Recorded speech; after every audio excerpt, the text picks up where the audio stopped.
together, and we need to band together to get this done. And we have been labeled essential workers during this pandemic that we're still in. And it shouldn't have taken a pandemic to label us as essential workers. We have been there from day one. We have gone to the schools. We have gone to the correctional facilities to still go to work there. We have gone to the buildings to still clean the buildings for our janitors and service employees. We have gone to the construction sites to still build this state and this city. Our workers never stop working, and Jessica's never going to stop working for us in the same aspect.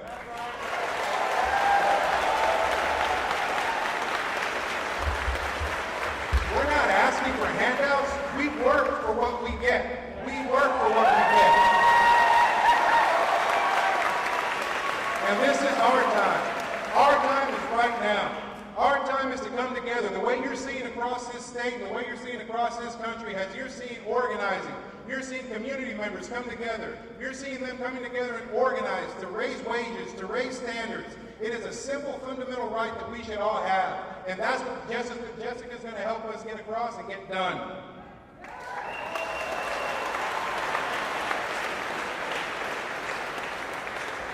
The one thing that we all have in common is just the work that we do, plain and simple. We all get up every day.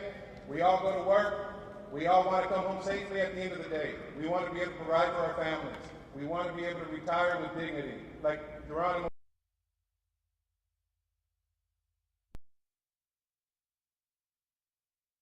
We're going to earn this election on the 24th, and we're going to get this done. And I'll leave you with this. A wise man once told me, he says, if you change Texas, and with electing Jessica, we can change Texas. And if we change Texas, we're going to change the country. And if we change the country, we're going to change the world. Thank you.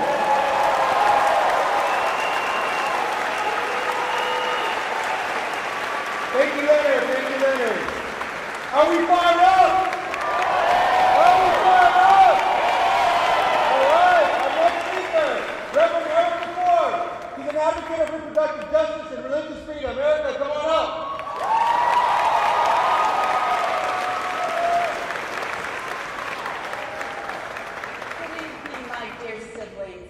My name is Reverend Erica Forbes, and I would be remiss if I didn't ask us to take one moment of silence for the victims of domestic terrorism in Buffalo.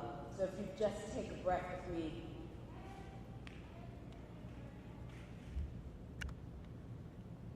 Thank you. As I said, my name is Reverend Erica Forbes, and I want to tell you something. I've had 2 abortions, and I am damn proud of it.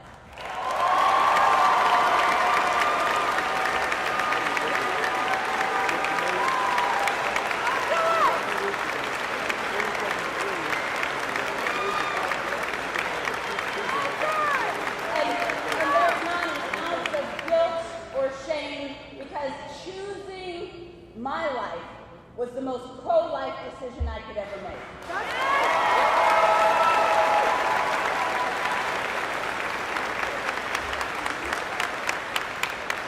You could be anywhere else tonight, but you're here.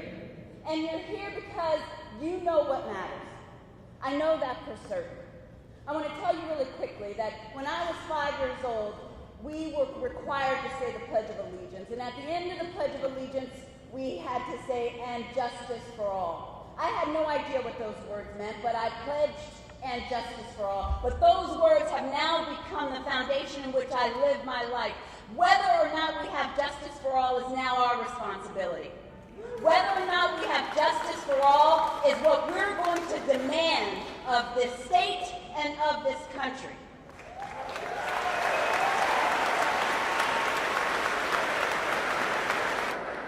Listen, whatever you choose to call God, or no calling God at all for my atheist brothers and sisters and those that have a higher purpose within themselves, what I know is that each of us is endowed with a moral right, a divine given gift to choose what we want with our lives.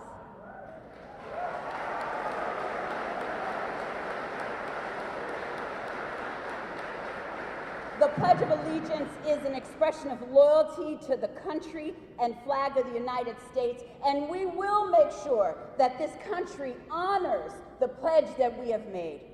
It is our responsibility right here, right now, to demand justice.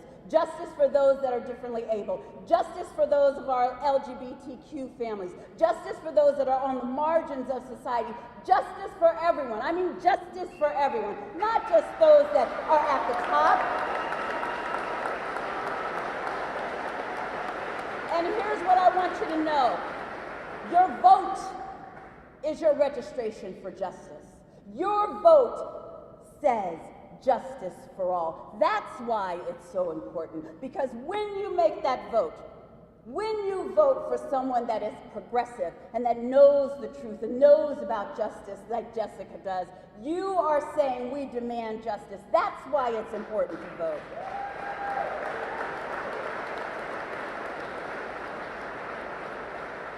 I want you to envision a new world. Whatever happens, I want you to continue to envision a new world. And the way I want you to do that is with these 4 words. If you don't remember anything else I say, I want you to remember these 4 words: prayer, power, purpose, and possibility. Prayer, power, purpose, and possibility. And here's what I want you to know about those 4 words. The reason we say prayer is just an affirmation of a realization of what's true, and justice is true. And we will hold our country to that truth. The reason I say power is because each of us has the power to change the world. That vote that you have is power. That vote that you have means justice will be served. That's why we have the things that are going on right now, is because we know that when we vote, we have power. When we come together collectively, we have power. And here's the next word I want you to remember: purpose. Our purpose here is nothing short of justice. Some may say it's a miracle, but I know the absolute truth. Justice is what we're after, and we will not stop fighting until justice is served for all. Justice is what love looks like in action. And finally, my beloveds, I want you to remember possibility.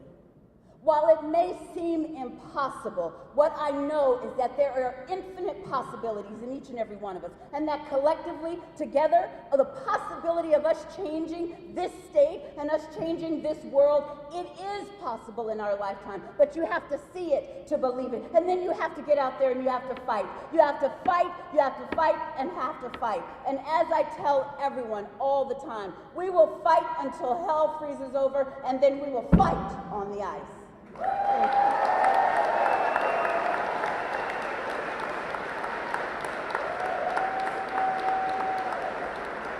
Thank you, Reverend. Thank you. Very powerful words tonight. Thank you. Can we get a little chant going? Jessica, Jessica, Jessica, Jessica. All right, all right. Fired up, ready to go. Our next speaker tonight, actually, this man, it was an advocate for working people. He was I guess a star of the South Side. I know when I was a young kid, I used to hear about him a lot. All the things he done for all of us Southsiders out there. I have the pleasure of introducing him tonight. Ciro Rodriguez, former congressman of Texas 28 Congressional Unit. Viva Jessica! Viva! Viva! We have about 4.5 days to go. I'm going to ask you to make every effort to reach out to your family, your friends, those people that you might know in Laredo or elsewhere that live within the district. Because that's what's going to make the difference. Jessica knows that no one can win on their own. It takes each and every one of us to make that happen. Jessica Cisneros made the decision to run and asked us for the honor and privilege to represent us in Washington. She needs our help. She has worked hard to earn our vote. She deserves our support. Are you with me in supporting Jessica? Let's hear it. Woo! She will not be able to pull this on her own. Each of you and each of us has a responsibility. When we do our part for our representative, Jessica, we do it for our community, we win. We do it for our pueblo, we win. It starts with each and every one of us. Are you with Jessica? Will you continue to work to get out the vote on election day and the next 3 or 4 days? Our greatest power is our right to vote. We are the ones that should be picking our representatives, and we have a great opportunity to do this now. We need now more than ever a strong voice, a representative that will fight for the working families. Labor just represented that. Without labor, that's what's given us the opportunities to do what's right in the workplace.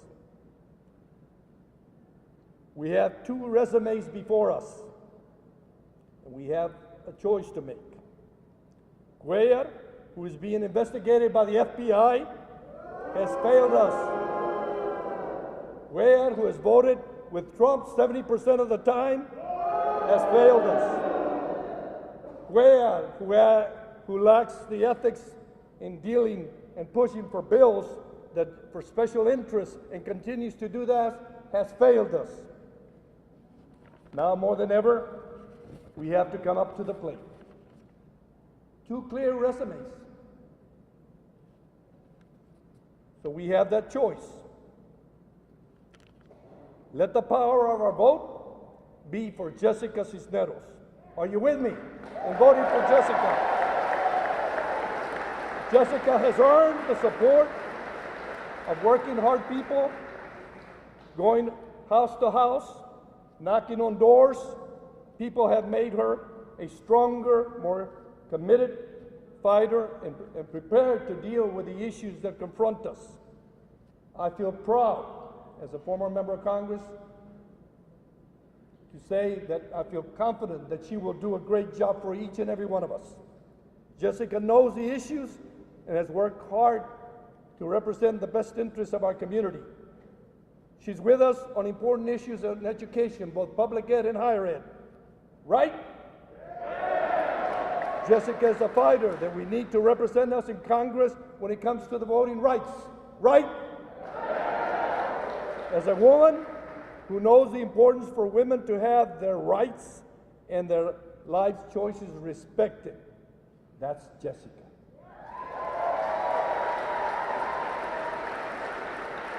Jessica will represent working families. She will fight for a living wage, and she will continue to fight for us. Jessica is brilliant, intelligent, and committed to the idea that our democracy works best when we have a seat at the table. And as a former congressman, I voted for Jessica, and I ask that you cast your vote for her and take the time to call your family and friends and go beyond that in the next 4.5 days so that she can be able to win. And she has to win with a big margin.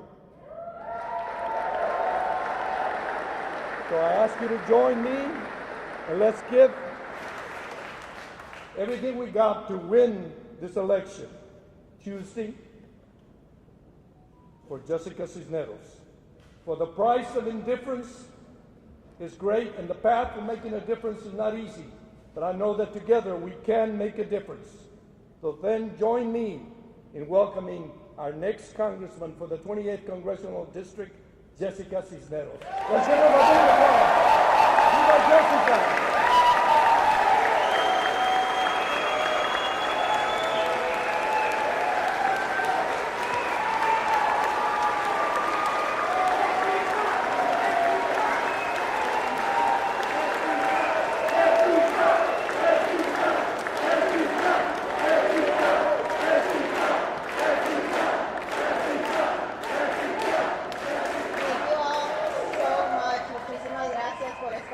Thank you so much for being here. I'm sorry I'm taking a moment to really savor this because, as you know, it's been a long 3 years to get here. And I am here because I am not alone.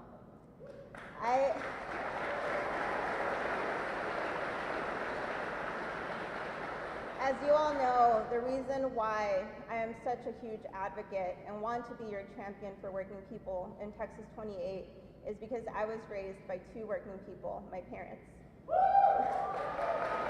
They, unfortunately, because they are working people, weren't able to join us here in San Antonio today, but they're out there holding the fort down in Laredo, Texas, which is my hometown. Así que les mando un saludo y un abrazo y un beso enorme a mi familia, que los quiero bastante y agradezco que me han hecho la mujer que soy ahorita y que está a punto de ser la próxima congresista de este distrito.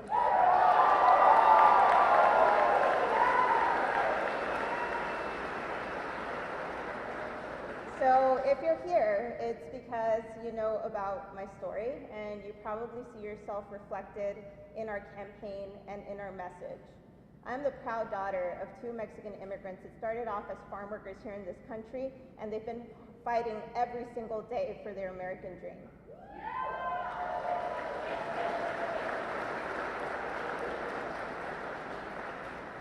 I, from a very young age, knew that my parents' shot at that American dream involved reform of the laws. It involved policy change. It came with a lot of advocacy on behalf of so many groups and people like them, and they were able to be beneficiaries of the 1986 immigration reform. So from a very young age, I was 8 years old when I decided to be an immigration attorney, and that was because I looked around and saw that we needed more people like the immigration attorney that helped them out pro bono and believed in them and invested in them, and they were able to, have their start here in the United States. And then they were able to raise la doctora Claudia Cisneros y la abogada Jessica Cisneros.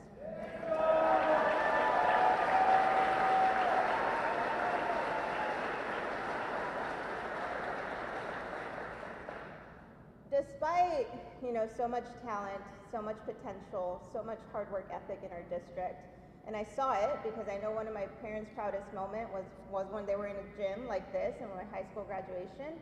And that was because they were upstage with me since I graduated as high school valedictorian and my sister got there a little bit late. She was taking her medical exam for med school.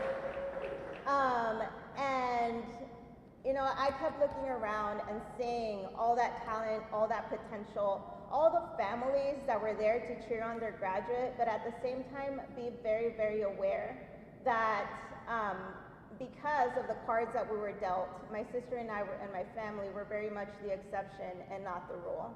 I remember my parents sitting me and my sister down because they started their own small business, a trucking logistics business back in the 90s, but after 9/11, there were trade slowdowns and they had to shut it down.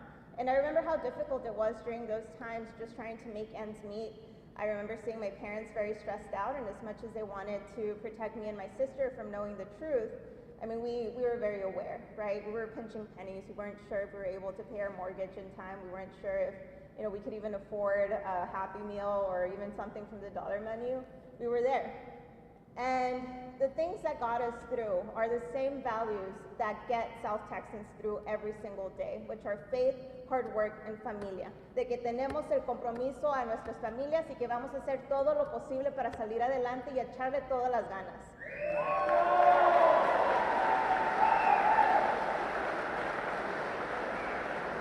And that's what I wanted to do for my community here in South Texas. So I went on to the University of Texas. I went on to law school. I graduated as an immigration and human rights attorney. And when you're talking about an underdog challenge, I'm very aware of one. I became an immigration attorney under the Trump administration. Yeah. And, I remember thinking during that time about how many families I got to work with, families that looked just like my own. Actually, my first case was a Mexican family of 4, 2 daughters, mom and dad.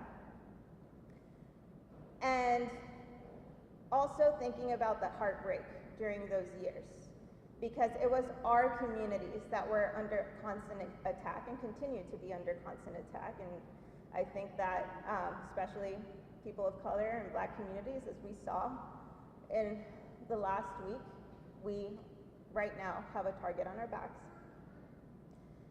And I decided to keep on fighting. I remember, unfortunately, having to console too many moms, too many family members in the courtroom, because I just saw their American dream being torn apart in front of them and their family being torn apart. And I remember the frustration that I felt when, judges would tell me, I want to help you, I want to help your client, but I just can't because the law just isn't there. And then I remember thinking, well, that's probably what my parents heard too back in the 80s before the immigration reform happened. During this time, I was approached to run by Justice Democrats, and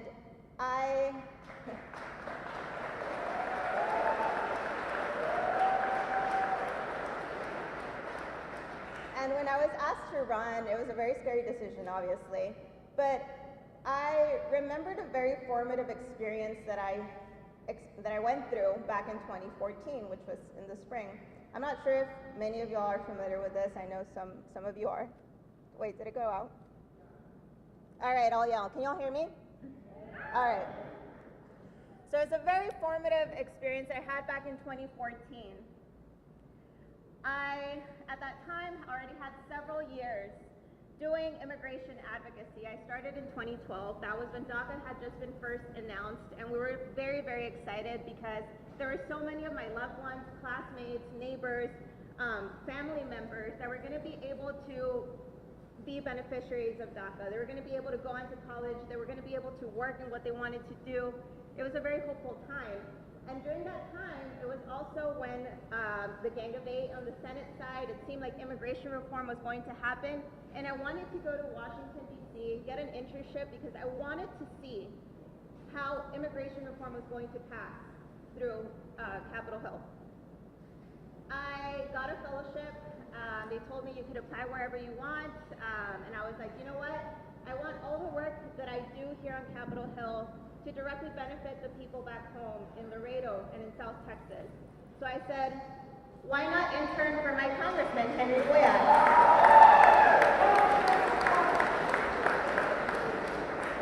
So when I was there, the reason why I'm telling all this story is because at that time I was an undergrad at the University of Texas.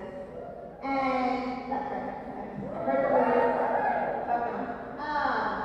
And I was pretty plugged in, sophomore, turning into a junior. But it took me having to go to Washington to actually figure out what kind of representation we were receiving in this district. It took me having to be in Congressman Cuellar's office to find out that he was anti-labor, to find out that he was anti-choice, to find out that he had lobbyists after lobbyists after lobbyists go through his office and never really have those families that look like mine there in Washington, D.C. I just found out that he was anti-immigrant because during that time he was trying to push for the expedited removal of Central American children that were seeking protection in this country.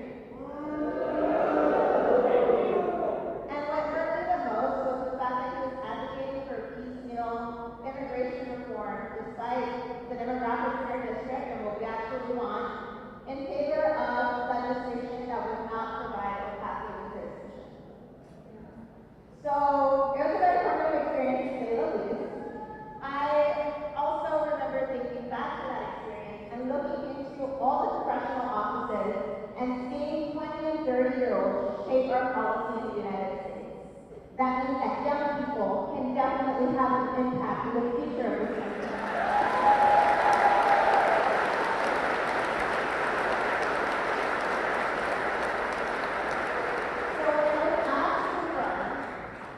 When I was asked to run, I thought about that. I also thought about how so many people in the district also probably weren't really aware of the kind of representation that we were receiving. Because, like I said, it took me having to be in that office, and up to that point, up to 16 years to that point, no one was holding Henry Cuellar accountable, and no one was giving him a primary oversight. So, at that time, it was a very scary decision because no one in the 16 years had really stepped up and run against him. But at the same time, I knew that was not going to do this alone. And today it's a testament that I'm not doing this alone.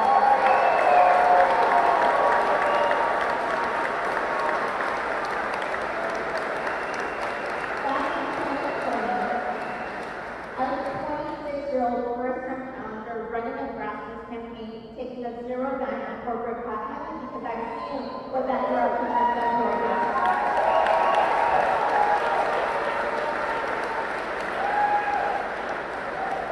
Together we made history because we were 3 points away from toppling that very entrenched incumbent, and now it's 2022, we're back to finish the job.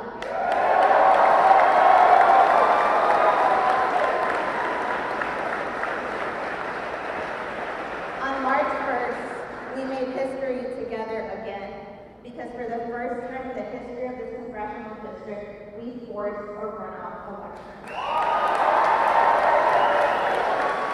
That means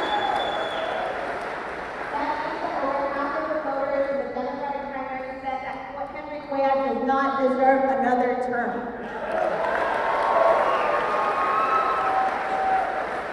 So now we're here to make sure that that doesn't happen and that we win on May 24th. But before I pass on to the asks that I'm about to make and introduce someone who's been an incredible fighter and partner in this fight, I wanted to read to y'all a paragraph of a letter that I just received a little while ago as we were waiting to come on stage.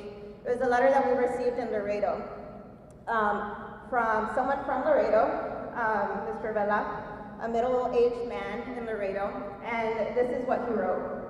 Dear Mrs. Cisneros, I am writing not to wish you luck in the upcoming runoff, for luck is shallow and incompatible with the determination and effort you've made in your short political career. But instead, I wish you continued strength and courage and steadfastness, no matter what the outcome of the election is. If there are more like me who have been moved and inspired to act and to become better people and more informed and educated about the issues as a result of your campaigns, then the victory is already ours.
Back in June of 2019, there were a lot of people saying, Jessica, why are you doing this? Why are you picking this fight?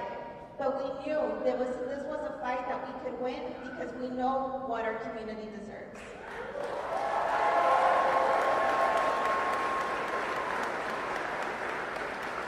But the fight isn't over.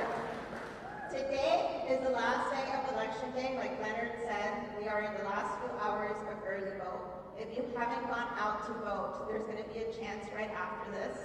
We're going to go walk to the polls or drive to the polls, whatever you prefer. We're going to be voting at the Claude Black Community Center. We're going to be doing that, again, together, because that's how we're going to win this fight.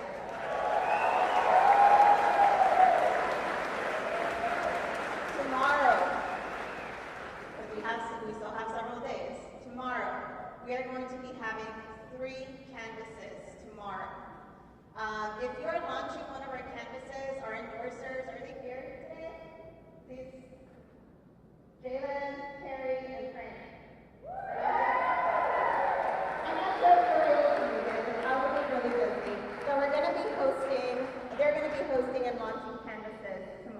make sure that you sign up for a shift, make sure that the day after that you sign up for a shift, make sure that the day after that you sign up for another one.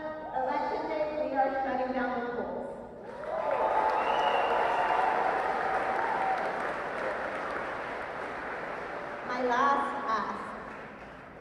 My last ask is that you all, before you leave, take the time to text 3 of your friends. Make sure that they have a plan to go. Tell them, if you still haven't voted, hey, I'm going to be at the Claude Black Community Center. Make sure that you come and I will go ahead and vote with you, because this is how we're going to win this historical election. This is how we're going to make history on May 24th, is by making sure that we are speaking up and voting for change at the ballot box, because we need to win this election on Tuesday.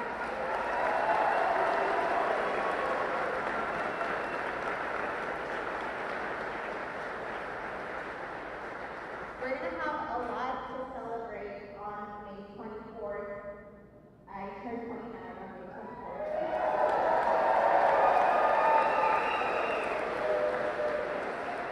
So we're all going to make history on May 24th. Are we not? I really appreciate y'all taking time out of your busy schedules. I just want to give a quick shout out to Team Cisneros. If you are here, thank you so much for being in this fight with me.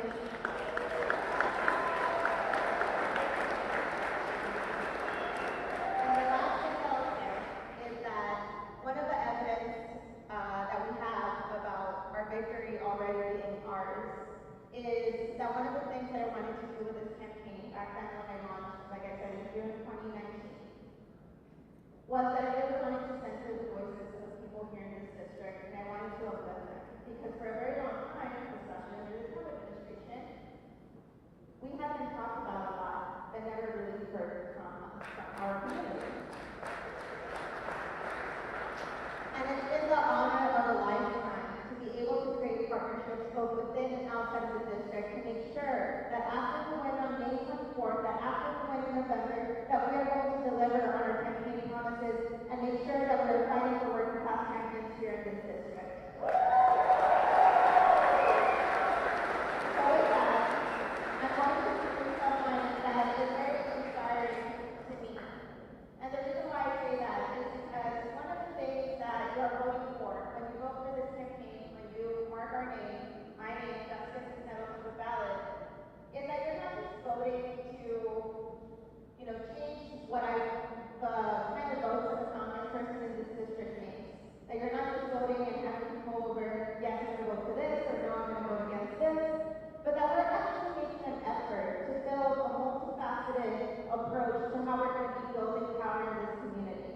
That it's not just about voting, that it's also about attending events like this, and it's also about organizing the people around you, that it's also fighting to make sure that we are strengthening our unions, that we are fighting and approaching this in a multifaceted manner. And for some people, especially folks that are already out there fighting and championing the working families in Congress, is making sure that we are doing the bench and electing more Democrats like us up and down the ballot. And someone that has been an incredible inspiration in that area of change and how we're approaching this and continuing to fight for things that matter to us is Senator Bernie Sanders.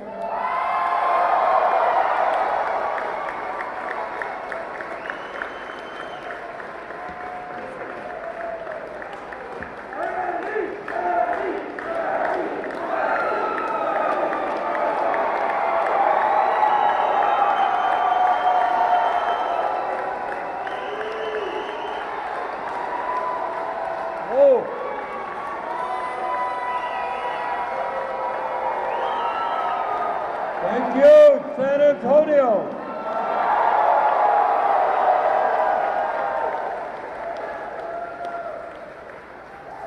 There are a lot of people here tonight, and that tells me that you're looking at the next congressperson from this district.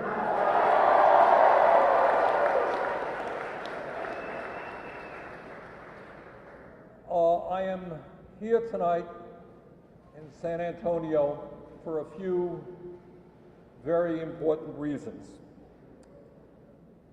And the first reason is, I think all of you know, is that throughout Texas, throughout Vermont, throughout this country, millions of our people are struggling to keep their heads above water economically.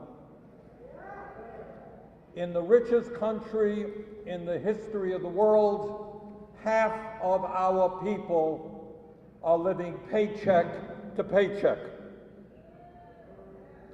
70 million Americans are either uninsured or underinsured, and when they get sick, they can't afford to go to the doctor, and some of them will suffer and die as a result.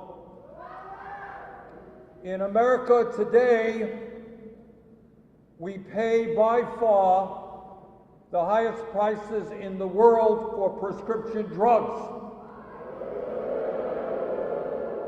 Drug companies, year after year, make huge profits, and 1 out of 4 Americans who get a prescription from their doctor cannot afford to fill that prescription. In Texas and in Vermont, millions of people cannot afford the housing that they need, and people are paying 40–50% of their limited incomes for housing.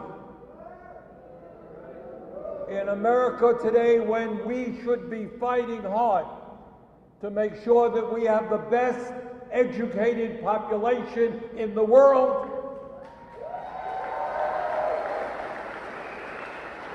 tens of millions of young people leave school deeply in debt, and they're paying off their student loans decade after decade, and hundreds of thousands of bright young people who are so frightened of this student debt cannot even afford to get the education that they deserve. The reason that I am here tonight is that more than any time in the modern history, we need a progressive movement that brings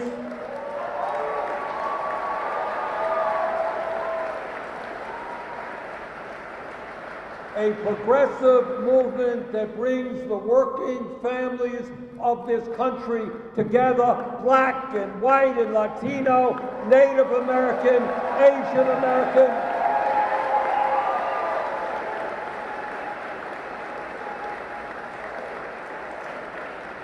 Gay or straight, we're in this fight together.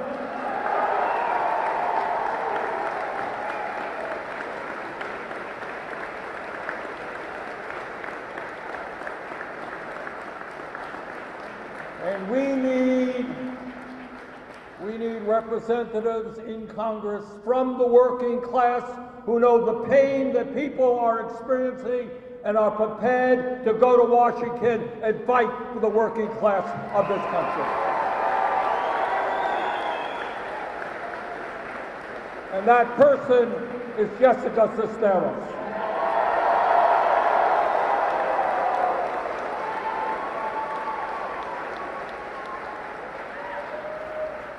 And I'm here for another reason, something that you don't hear very much in the media and you don't hear very much in Congress.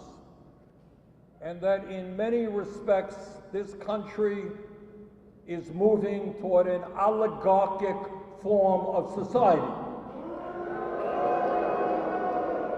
in which a small handful of people who have unlimited amounts of money are exercising their power to determine the legislation that gets passed in Washington and to determine, in fact, who gets elected to Congress.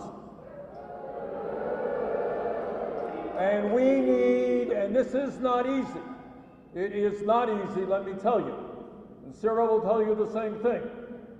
We need elected officials who have the guts to tell the billionaire class they cannot have it all.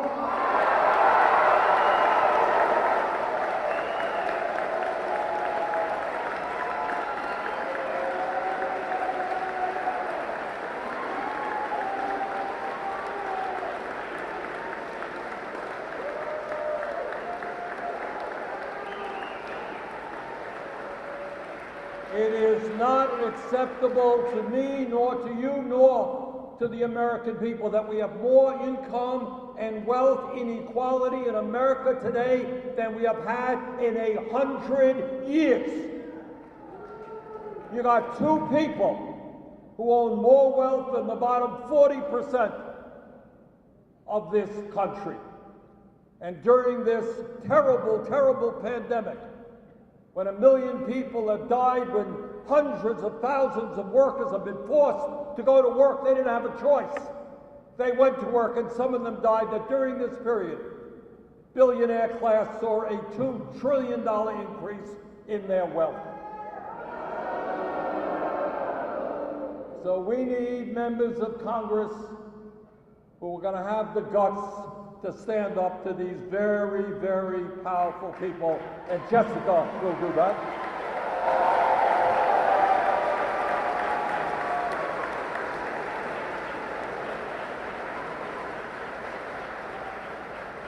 Jessica understands that the national minimum wage of $7.25 an hour is a starvation wage, and it's got to be raised to at least $15 an hour.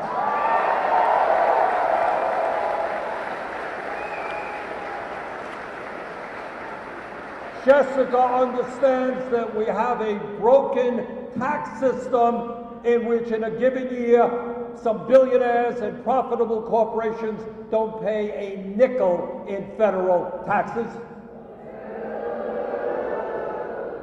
And Jessica understands that if we're going to rebuild the middle class of this country, we need to rebuild the trade union movement.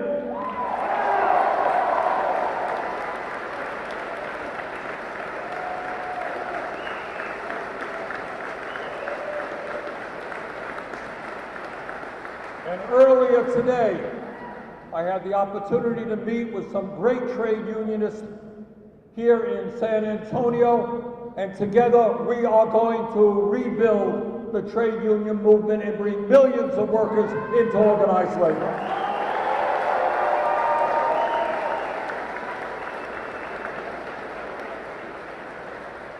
And Jessica understands that working parents deserve quality, affordable child care and free pre-K for the little ones.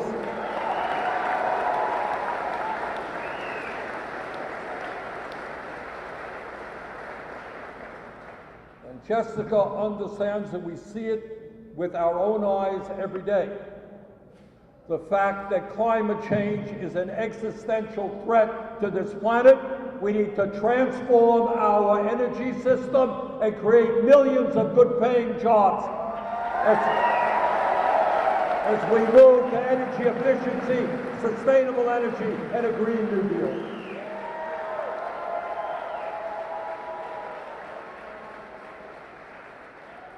And Jessica understands, as we all do, that there are people out there very consciously, in a very calculated manner, are trying to divide us up by the color of our skin or where we were born. And we just saw the horror that we saw last week in Buffalo. And Jessica is going to stand with progressives in Congress to do everything we can to finally end the xenophobia and the systematic racism which exists in this country.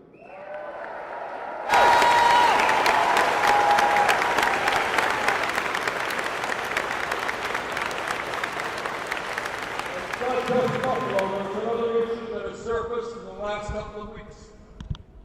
And we know that 50 years after Roe v. Wade, a woman's right to control her own body is under threat. Jessica is running against a candidate, Mr. Cuellar, who apparently believes that it is appropriate for the government at the federal, state, and local level to tell every woman in this country what she can or cannot do with her body. Jessica and I and you disagree.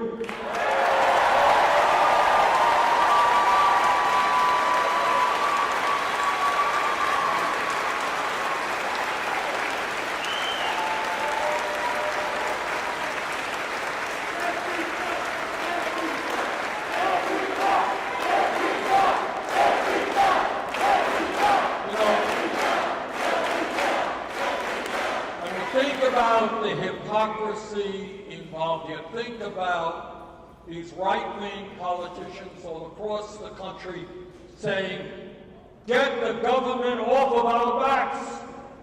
We want to be free to do what we want to do. We don't want to wear masks. We don't want to get vaccines. We hate government. Get it off our backs. But apparently, it's okay for the government to tell every single woman in this country what she can do on a very personal and difficult choice.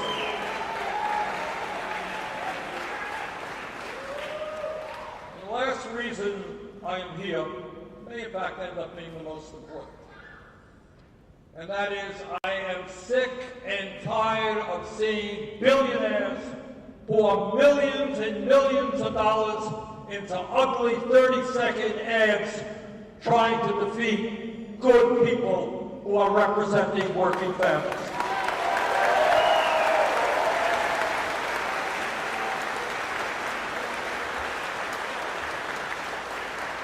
This is a real attack on the foundations of American democracy. Now, I think Jessica would agree with me that what politics is supposed to be about is people coming forward and saying to you, this is what I believe in, you disagree with me, we argue it out, and the voters make a choice about who's right, who represents their interest on the issues. But what we are seeing now in Texas, District 28, and all over this country are billionaires who don't know South Texas, who could care less about District 28. They don't know you, they've never been here. They hire consultants who put these ugly 30-second ads on TV and in the radio. And what I say tonight, and I say it seriously, that even if you disagree with Jessica on this or that issue, you should vote for her to tell these billionaires they cannot buy elections.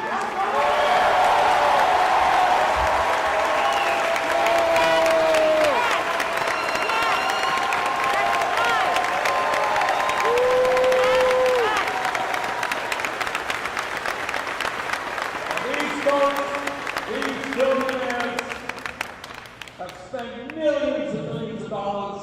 They spent it in Ohio, they spent it in South Carolina, spent it in Pennsylvania, they're spending it in Michigan, and they're spending it here. But I got some bad news for them. We beat them in Pennsylvania. Summer Lee is going to be the next congresswoman from that district.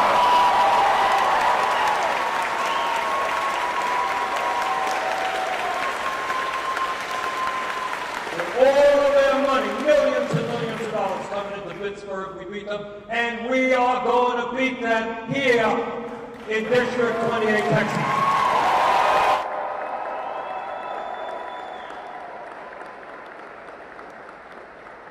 And if we beat them badly enough, maybe they will learn that they can take their money, put it in their pockets, and let the people decide who they want rather than trying to buy elections.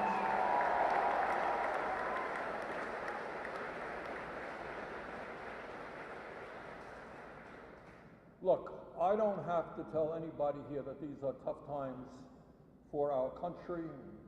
We see what's going on in Ukraine and climate change. It's a very tough time for the world. And I know, and Jessica knows, a lot of people are getting discouraged, and a lot of people say, I don't want to vote, it doesn't matter. And I just have to say to those people that if you look at history, you understand that real change never takes place without struggle. That's what Frederick Douglass told us way back when.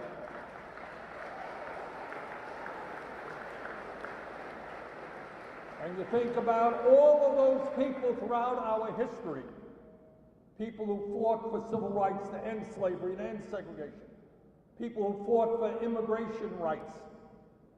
Think about the struggles that women went through, who 100 years ago didn't even have the right to vote. If you think change came about because some guys at the top said, well, we think it's time to make change, you're wrong. Change never takes place unless millions of people stand up, fight for it, and demand that change.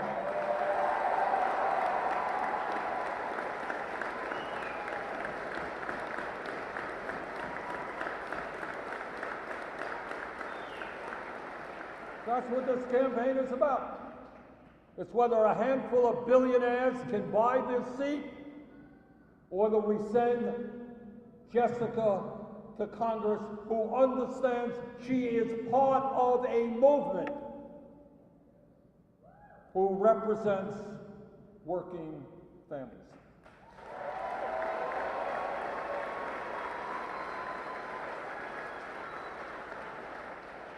Now, I should tell you that the first time I won an election, I was elected mayor of Burlington way back when. And by the way, I want to invite all of you to visit us in Vermont. It's a little bit cooler in the summer. First time I won an election, on election night I won by 14 votes. They did a recount, it was 10 votes. Every vote counts.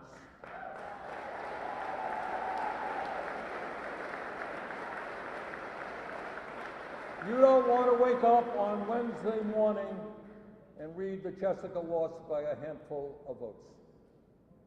So what I would ask of all of you is, in the next few days, do everything you can to bring a friend, a family member, fellow student, co-worker, whatever it is. Bring him or her out to the polls. The truth is, the entire country is looking at this district right now.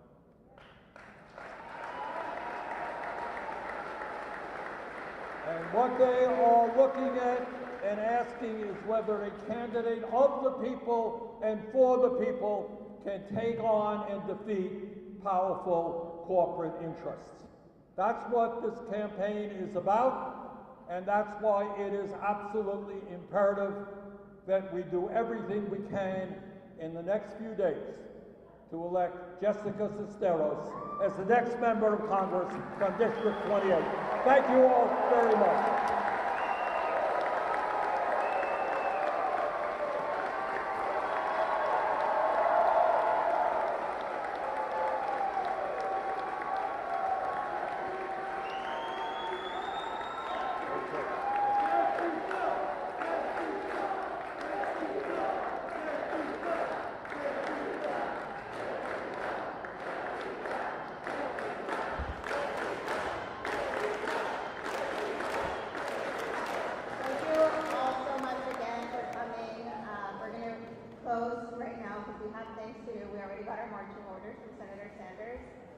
But I want y'all to take a second to think about everything we've been able to build together.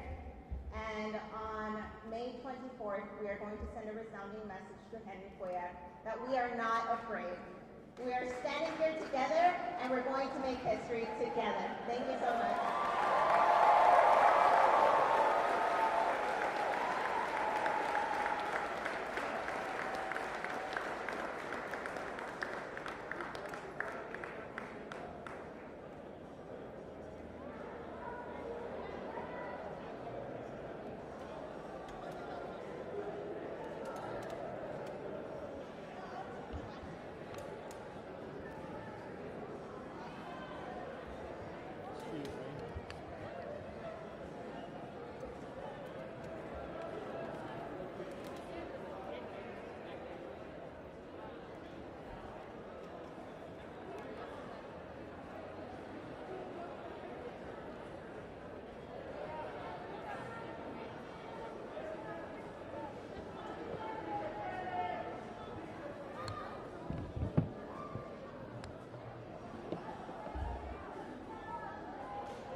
All right, in 3, 2, Some Democratic star power comes to San Antonio. Senator Bernie Sanders stumps for Jessica Cisneros ahead of a hotly contested primary on Tuesday.